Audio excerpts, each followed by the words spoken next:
বোকাজানত গোমাংস সহ আটক দুজন ৰাজ্য চৰকাৰে গোমাংস বিক্ৰী নকৰিবলৈ জাননী দিয়াৰ পিছতো বিক্ৰী কৰি আহিছে গোমাংস। আজি বোকাজান আৰক্ষী থানাৰ অন্তৰ্গত শুকানজান ইছলামপুৰত মৰম আলী তালুকদাৰ আৰু তেখেতৰ পুত্ৰ ইছক আলীয়ে বিক্ৰী কৰি আহিছে গোমাংস।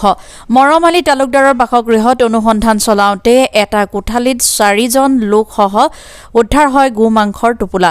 পৰৱৰ্তী সময়ত বোকাজান আৰক্ষীক খবৰ দিয়াত আৰক্ষী দল উক্ত স্থানত উপস্থিত হৈ গোমাংসসমূহ জব্দ কৰাৰ লগতে 2জন লোকক আটক কৰি থানালৈ লৈ যায় আৰু বাকী 2জনক বিচাৰি অনুসন্ধান অব্যাহত ৰাখিছে। বোকাজানৰ পৰা Anjan De report, Assam north east news live. ক'ত থাকে আপুনি? ইয়াতে আছো, ইয়াত মানে জেগাডোখৰ নাম কি?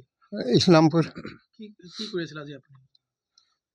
আজিতো অলপ খাবলৈ মন গৈছিলে, বুঢ়া মানুহ। তেতিয়া সদায় কাটে নে নাই নাই, আৰু কোনো দিন নাই কাটা, সুযোগ নাকাটো। আজি কাটিছে? আজিয়ে মাত্ৰ। ক'ৰ পৰা আনিছিলে? এইটো আমাৰ ঘৰৰ হয়। ঘৰৰে কাটিছে? অঁ, ঘৰৰ। কওক আকৌ কেলে কাটিছিলে? খাবলৈ মন গৈছিলে ছাৰ। খাবলৈ মন গ'লে চৰকাৰৰ পৰা আপোনালোকে বন্ধ আছে, আপোনালোকে নাজানে নেকি? নাই, গৰুটো শুই যায়, নাযায় ক'তো, এই কাৰণতে ক'লো যে। শুই যায় কাৰণে আপোনালোকে কাটিলে? অঁ, হা? অঁ। আৰু কোন কোন আছিলে কাটোতে?